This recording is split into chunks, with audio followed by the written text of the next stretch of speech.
Today we'll talk about polynomials. We'll introduce the language and we'll see some basic ways to work with the polynomials. So let's start with a quick overview. What polynomials are, what they are good for, and some key tools to deal with them.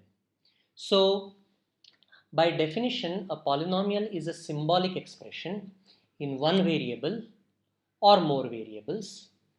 So nothing is new so far. You have seen this for many years. The new part is that now the coefficients of the polynomials can come from an arbitrary commutative ring.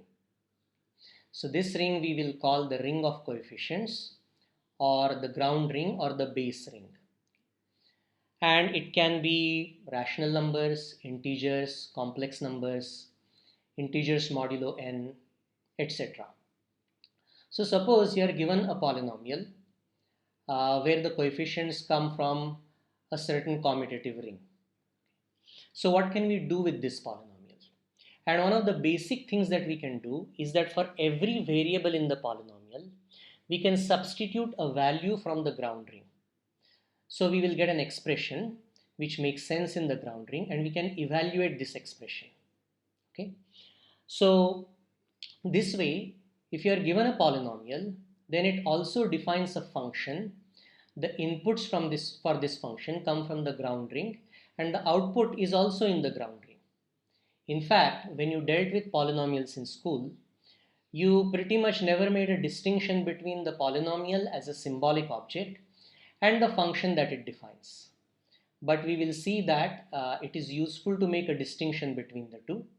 And the means by which we will do this is called the substitution principle. And this is a statement that we will formulate quite carefully. Another thing that we can do with substitution is to formulate a question, namely to find out the roots of a polynomial. So here is a polynomial. Finding its roots simply means equate it to 0 and then solve the equation. So here the roots are 2 and minus 2, which means that if I plug in for x 2 or minus 2, then the evaluation of this polynomial gives me 0, and these are precisely the only ways in which I can get 0. Okay. So if I, instead of x square minus 4, if I take x square minus 3, then there are no integer solutions, but there are nor are there rational solutions, but there are real solutions. If I take x square plus 1, then there are no real roots, but there are complex roots. In fact, the roots are in the ring of Gaussian integers. So what I can do is I can take a general polynomial with integer coefficients in one variable or more variables, and I can ask what are all the integer solutions or rational solutions or solutions in other similar rings. Such questions are dealt with in number theory. In another direction, I can take equations in several variables and allow the coefficients to be in real numbers or more typically complex numbers, and again ask what are the solutions. So over here, a root of this equation is actually going to be an ordered pair, let's say of real numbers. And what I can do is I can plot this as a point in the plane and similarly plot all the roots. So in this case, I will get the graph of all the solutions, which is going to be a parabola. So in general, I can ask questions like, here is a polynomial in several variables. What is its graph going to look like? Does the graph have any sharp points? If I take many such equations and draw their graphs and want to find out the simultaneous solutions of them, then that means that I have to take the intersection of all of these graphs. So how does this intersection look like? How big is it? What is the nature of solutions, etc.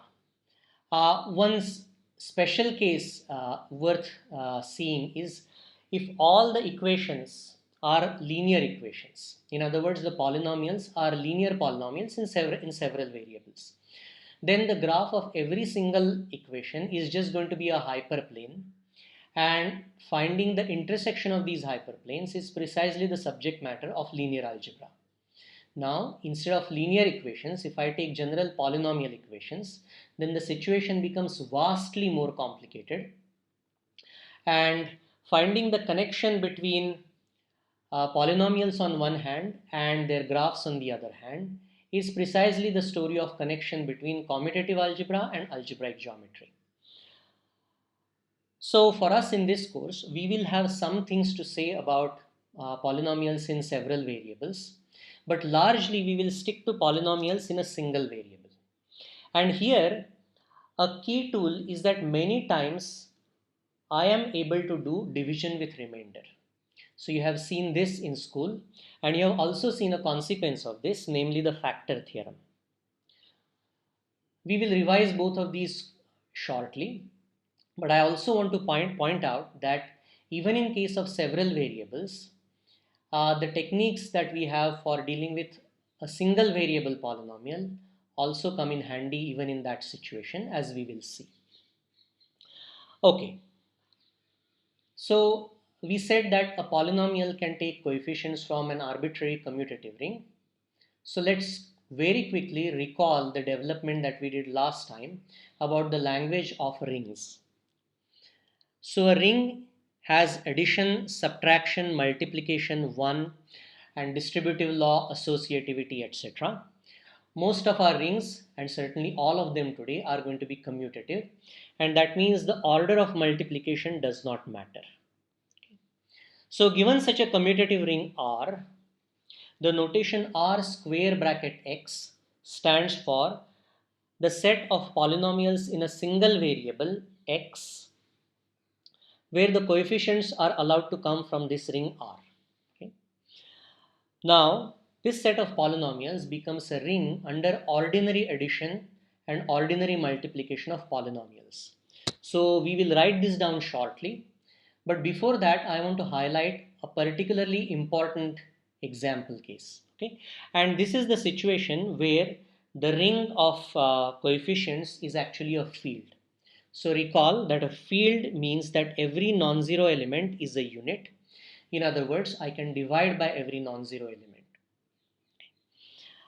So examples of such rings are rational numbers, complex numbers, Z mod PZ where P is a prime, and many other examples of fields we will meet in the course.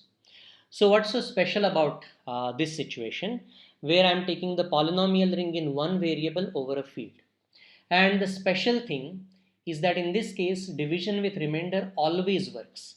In other words, as soon as I'm given a non-zero polynomial in one variable with coefficients in a field, I can do long division by that.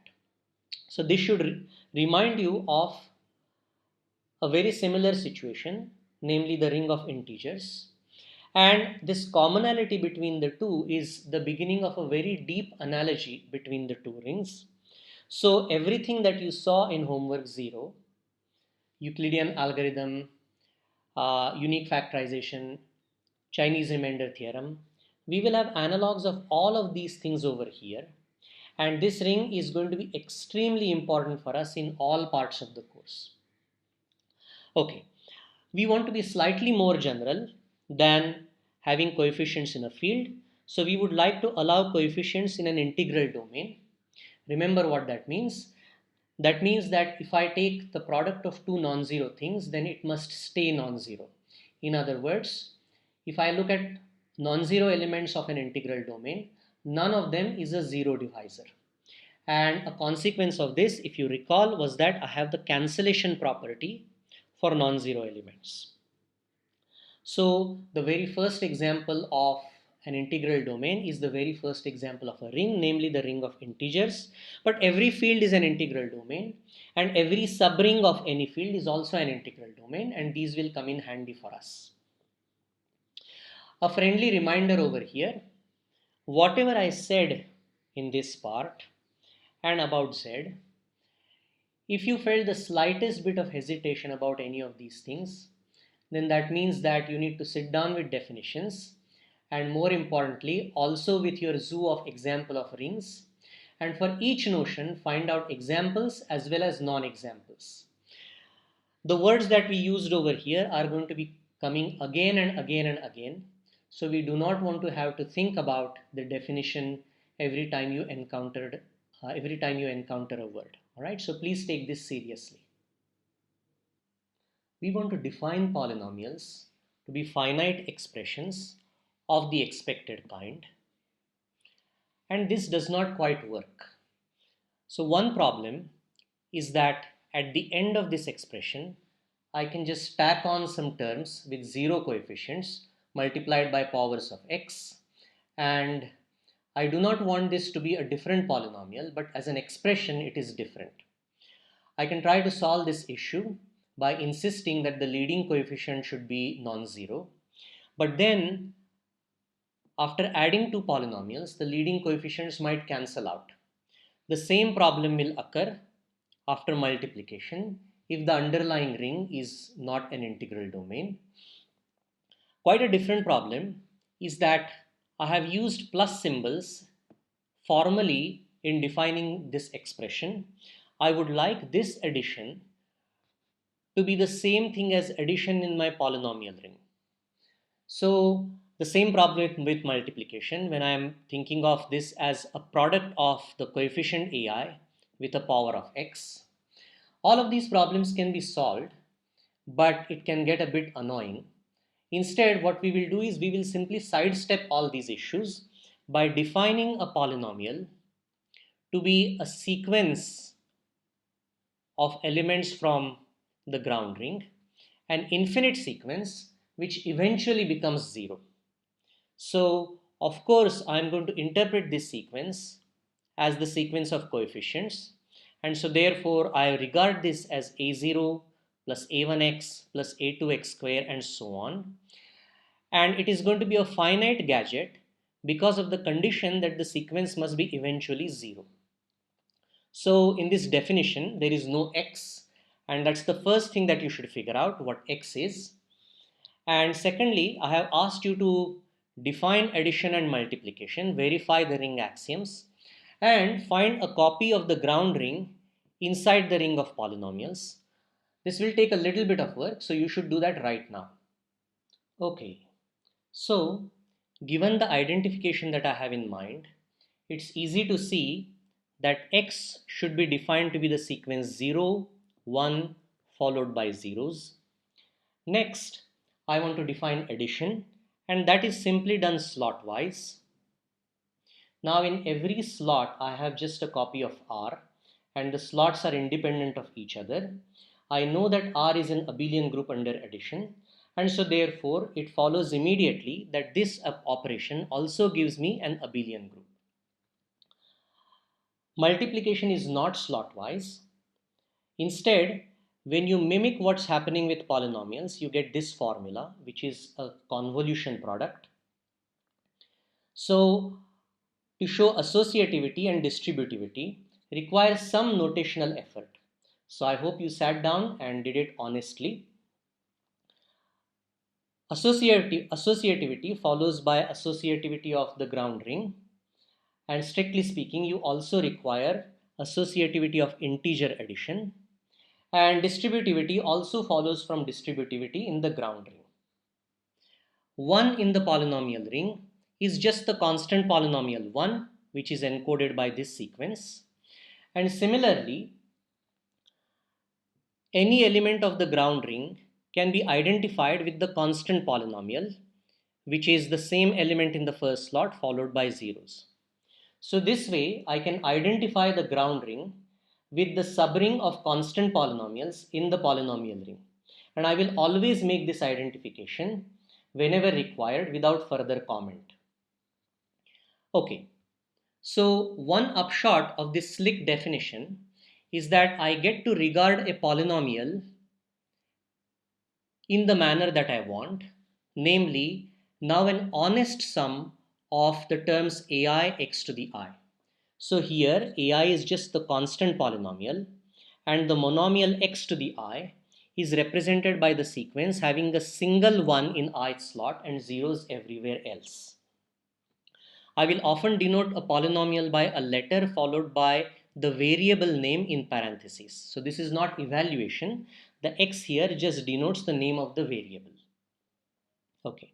So over here I have written down a bunch of standard definitions like terms, coefficients, monic polynomial. You should read this for yourself. I just want to remark on one thing, namely, the degree of the zero polynomial is not defined because 0 does not have a leading term. Now you might ask, 0 is a constant polynomial, so why don't I take its degree to be 0?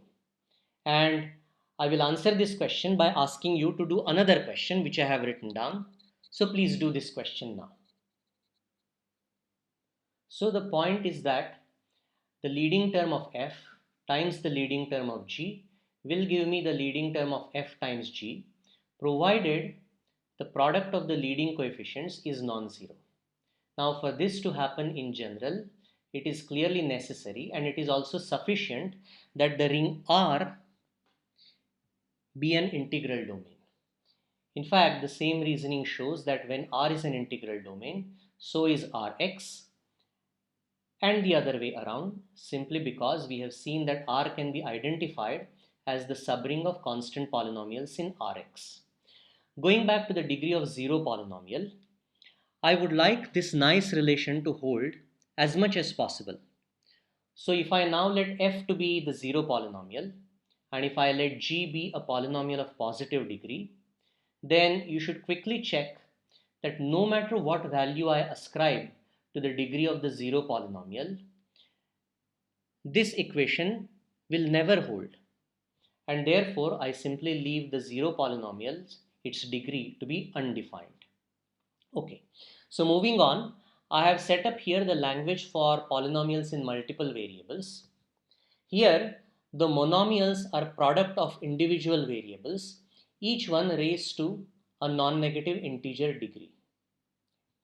So this tuple of non-negative integers is called the multi-degree of the monomial, and you should note the compact notation for polynomial in several variables in terms of the multi-degree.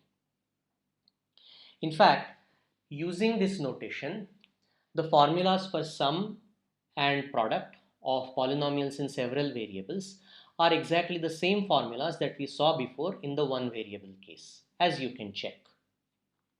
Now, every monomial also has a total degree, which is just the sum of the components of its multi-degree.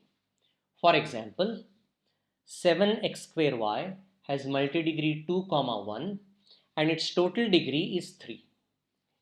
Now notice that in this polynomial, all terms have total degree 3. So such polynomials are called homogeneous polynomials and they come up in algebraic geometry. Finally, as an exercise, I have asked you to see that polynomials in two variables x and y can be identified with polynomials in a single variable y whose coefficients are polynomials in x. So this is quite easy to do, as you can see in this example that I have worked out for you. So what have I done?